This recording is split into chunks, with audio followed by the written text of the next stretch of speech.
வணக்கம் என் அன்பு இனிய தமிழ் மகளே. ஒரு ஊரில் ஒரு நாய்க்குட்டி இருந்துச்சு. அதுக்கு ஆதரவு அப்படிங்கிறது யாருமே இல்லையா. சோத்துக்கு வழி இல்லாமல் காடு மேடு எல்லாம் திரிஞ்சு வச்சுச்சான். கடைசி வரைக்கும் சாப்பாடு கிடைக்கவில்லையா. சரி, வேறு வழி இல்லாமல் பக்கத்தில் உள்ள இலை தலை அதில் திண்டு பழக ஆரம்பிச்சிருச்சான். காலப்போக்கில் அதையே சாப்பிட்டு இருந்துச்சான். அதை பார்த்த மக்களுக்கு ஒரு வித்தியாசமாக ஆச்சரியமாக இருந்துச்சு. என்னடா இது வித்தியாசமாக இலை தளத்தை திங்கி வைக்கிதுன்னு அதை எல்லாம் அங்கே அடிக்கடி கவனிக்க ஆரம்பித்தாங்க. ஒரு காலப்போக்கில் அது வந்து இறந்தும் போச்சான்.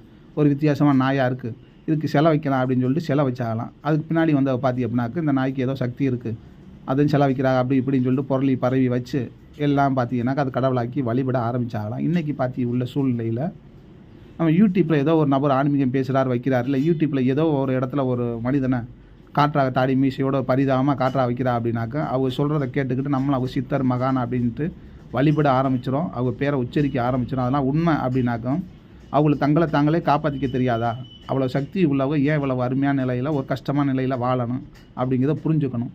ஆனால் அவங்கள வச்சு சம்பாதிக்கணும்னு நினைக்கிற ஒரு கூட்டம் இந்த மாதிரி ஒரு பில்டப்பை கொடுத்து ஒரு பொருளையை கொடுத்து நம்மளையும் நம்ப வைக்கிது, நம்மளும் வழிபடுறோம். இதெல்லாம் உண்மையா அப்படின்னாக்க உண்மையே கிடையாது. இது பல இடங்களில் நீங்கள் வந்து பார்க்கலாம். இப்போ உள்ள சூழ்நிலைக்கு சம்பாத்தியத்தை மாத்திரமே குறிக்கோளாக வச்சுக்கிட்டு இப்போ உள்ள ஆன்மீகம் செயல்பட்டுக்கிட்டு இருக்குது. நன்றி, வணக்கம்.